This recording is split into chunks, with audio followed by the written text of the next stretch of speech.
வணக்கம். இன்னைக்கு நாம சத்தீஸ்கர்ல மெடிக்கல் அட்மிஷன்ஸ் பத்தி கொஞ்சம் விரிவா பேச போறோம். ஆமா. குறிப்பா எம்பிபிஎஸ், பிடிஎஸ், அப்புறம் இந்த ஆயுஷ் கோர்சஸ் இருக்கு இல்லையா? பிஏஎம்எஸ், பிஹெச்எம்எஸ் மாதிரி. அதோட 2025-26 அட்மிஷன் நடைமுறைகள் பத்தி பார்க்கலாம். சரி, நீங்க கொடுத்த தகவல்களை வச்சு தான் இந்த உரையாடலை கொண்டு போக போறோம். எல்லா கோர்ஸுக்கும் நீட் யூஜி தான் அடிப்படைங்கிறது நமக்கு தெரியும். கண்டிப்பா. அதுதான் முக்கிய தகுதி தேர்வு. இதுல ஒரு முக்கியமான பாயிண்ட், சத்தீஸ்கர் ஒரு ஓபன் ஸ்டேட் அப்படிங்கிறது. அதாவது தனியார் கல்லூரிகள்ல மத்த மாணவர்களும் சேர முடியும் இல்லையா? ஆமா. அது ரொம்ப முக்கியமான விஷயம். பிரைவேட் காலேஜ் மேனேஜ்மெண்ட் கோட்டாவுக்கு வெளிமாநில மாணவர்களும் போட்டி போடலாம். சரி, முதல்ல எம்பிபிஎஸ், பிடிஎஸ் பத்தி பாத்திரலாமா? ஓகே. ஸ்டேட் கோட்டா, அதாவது 85% இடங்களுக்கு ராய்ப்பூர்ல இருக்கிற DME, directorate of medical education, அவங்க தான் கவுன்சிலிங் நடத்துறாங்க. சரி, அப்போ மீதி 15%? அது அகில இந்திய ஒதுக்கீடு, வழக்கம் போல எம்சிசி பாத்துக்குவாங்க. ரைட். தகுதின்னு பார்த்தா நீட் யூஜி பாஸ் பண்ணிருக்கணும், அது பேசிக். சத்தீஸ்கர் ஸ்டேட் கோட்டா வேணும்னா அவங்களுக்கு சத்தீஸ்கர் டொமிசைல் சர்டிபிகேட் கட்டாயம் வேணும். ஓகே. வெளிமாநில மாணவர்கள் அவங்க தனியார் கல்லூரிகள் இருக்கிற மேனேஜ்மெண்ட் கோட்டாவுக்கு தாராளமா அப்ளை பண்ணலாம்.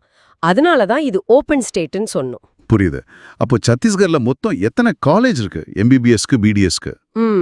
எம்பிபிஎஸ்க்கு பாத்தீங்கன்னா 11 கவர்மெண்ட் காலேஜ் இருக்கு, 5 பிரைவேட் காலேஜ் இருக்கு. மொத்தமா ஒரு 2160 சீட்ஸ் வரும். ஓஹோ.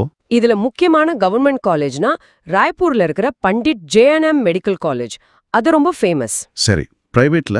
பிரைவேட்ல விலாயில இருக்கிற ஸ்ரீ சங்கராச்சாரியா இன்ஸ்டிடியூட், அப்புறம் ராய்ப்பூர்ல இருக்கிற ஆர்ஐஎம்எஸ், இதெல்லாம் கொஞ்சம் பேர் போன காலேஜஸ். பிடிஎஸ்க்கு ஒரு கவர்மெண்ட் காலேஜும் 5 பிரைவேட் காலேஜும் இருக்கு. ஒரு 600 சீட் இருக்கும். Okay okay. இந்த ஆன்லைன் கவுன்சிலிங் ப்ராசஸ் அது எப்படி நடக்குது? ஸ்டெப் பை ஸ்டெப்பா சொல்ல முடியுமா? கண்டிப்பா. முதல்ல ஆன்லைன்ல ரெஜிஸ்டர் பண்ணணும். சரி. அப்புறம் சாய்ஸ் ஃபில்லிங், நம்ம மார்க், ரேங்க் வச்சு எந்தெந்த காலேஜ் வேணும்னு லிஸ்ட் கொடுக்கணும். அதுக்கப்புறம் மெரிட் அடிப்படையில சீட் அலாட்மெண்ட் நடக்கும். உங்களுக்கு காலேஜ் ஒதுக்கிட்டாங்கன்னா அந்த காலேஜ்ல போய் ரிப்போர்ட் பண்ணணும்.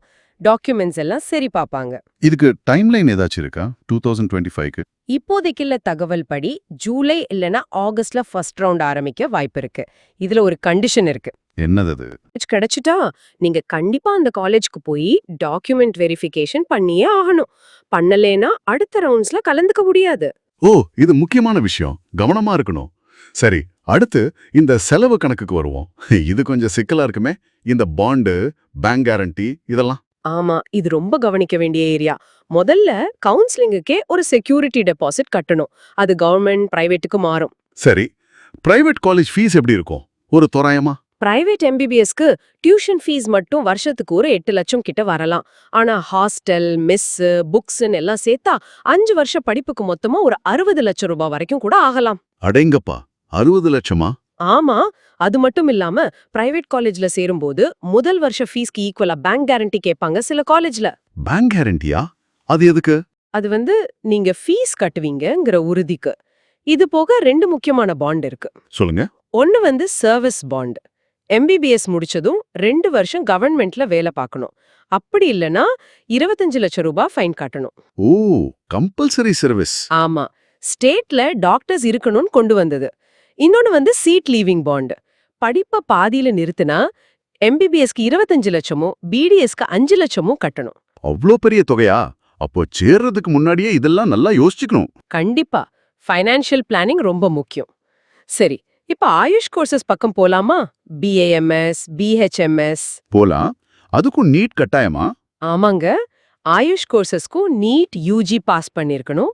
இதுக்கும் ஸ்டேட் கோட்டாவுக்கு state AYUSH department, all India கோட்டாவுக்கு ஏசிசிசி கவுன்சிலிங் நடத்துவாங்க. தகுதி என்ன? அதே 10+2 பிசிபி தானா? ஆமா. பிசிக்ஸ், கெமிஸ்ட்ரி, பயாலஜி படிச்சிருக்கணும். ஜெனரல் கேட்டகரிக்கு 50%, மத்தவங்களுக்கு 40% மார்க்ஸ். அப்புறம் 17 வயசு முடிஞ்சிருக்கணும் டிசம்பர் 31க்குள்ள.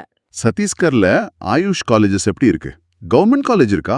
பிஏஎம்எஸ்க்கு ராய்ப்பூர்ல ஒரு கவர்மெண்ட் ஆயுர்வேதா காலேஜ் இருக்கு. அது நல்லா ஃபேமஸ். ஆனா கவர்மெண்ட்ல ஹோமியோபதி, பிஹெச்எம்எஸ், யுனானி, பிஓஎம்எஸ், இல்ல இயற்கை மருத்துவம், பிஎன்ஒய்எஸ் காலேஜஸ் இல்ல. ஓ, அப்படியா? பிரைவேட்ல? பிரைவேட்ல இந்த 4 பிரிவுலயுமே காலேஜஸ் இருக்கு. அட்மிஷன் ப்ராசஸ் எம்பிபிஎஸ், பிடிஎஸ் மாதிரியே தான். நீட் மார்க் வச்சு ஆன்லைன் கவுன்சிலிங் தான். ஃபீஸ் எப்படி இருக்கும் தோராயமா பிரைவேட் ஆயுஷ் காலேஜ்ல? ஒரு சில காலேஜ் டேட்டா படி பிஏஎம்எஸ்க்கு வருஷத்துக்கு 1.28 லட்சம் கிட்ட, பிஹெச்எம்எஸ்க்கு 63 to 66,000, பியூஎம்எஸ்க்கு 67,000, பிஎன்ஒய்எஸ்க்கு ஒரு 62,000 இப்படி இருக்கலாம். கவர்மெண்ட் பிஎம்எஸ் காலேஜ் ஃபீஸ் எப்படி? பிலாஸ்பூர்ல இருக்கிற கவர்மெண்ட் ஆயுர்வேதா காலேஜ்ல பாத்தீங்கன்னா வருஷம் ஒரு 26,000 ரூபாய் வரும். அடுத்தடுத்த வருஷம் ஒரு 19,750 ரூபாய் வரும். இது டியூஷன் ஃபீஸ் மட்டும். ஹாஸ்டல் ஃபீஸ் தனியா இருக்கும். சரி, இவ்ளோ விஷயங்கள் பார்த்துட்டோம். இப்போ மாணவர்கள், பெற்றோர்கள் மனசுல வச்சுக்க வேண்டிய முக்கியமான பாயிண்ட்ஸ் என்னென்ன ஒரு சம்மரி மாதிரி. முக்கியமா 3 விஷயம். 1, சத்தீஸ்கர் பிரைவேட் காலேஜ்க்கு ஓபன் ஸ்டேட்.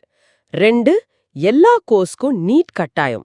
ஆமா. 3, இந்த அட்மிஷன் ப்ராசஸ் கொஞ்சம் காம்ப்ளிகேட்டடா இருக்கலாம். அதனால official websites DME Raipur, CG AYUSH, MCC, AACCC இதெல்லாம் ரெகுலரா செக் பண்ணிட்டே இருக்கணும். அப்பதான் கரெக்ட் இன்ஃபர்மேஷன் கிடைக்கும். சில சமயம் ஏஜென்ட்ஸ் தப்பான வாக்குறுதிகள்லாம் வருமே, அதை பத்தி. அது ரொம்ப முக்கியமான எச்சரிக்கை. அட்மிஷன் வாங்கி தரோன்னு சொல்ற யாரையும் நம்பாதீங்க. போலி வாக்குறுதிகளை நம்பாதீங்க. அட்மிஷன் முழுக்க முழுக்க நீட் மெரிட் அடிப்படையிலும் ஒஃபிஷியல் கவுன்சிலிங் மூலமாவும் தான் நடக்கும். வெளிப்படையா நடக்கும். சரி, வேற என்ன முக்கியமா கவனிக்கணும்? கடைசியா ஃபைனான்ஸ்.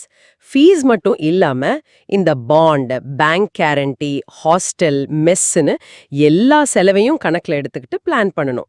ரொம்ப நன்றி.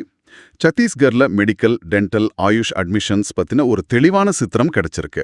கல்லூரிகள், செலவுகள், முக்கியமான நிபந்தனைகள்னு எல்லாத்தையும் கவர் பண்ணிட்டோம். ஆமா, திரும்பவும் சொல்றேன், லேட்டஸ்ட் அப்டேட்ஸ்க்கு ஒஃபிஷியல் வெப்சைட்ஸ் தான் ஒரே வழி. அத மாணவர்கள் மறக்கக்கூடாது. நிச்சயமா.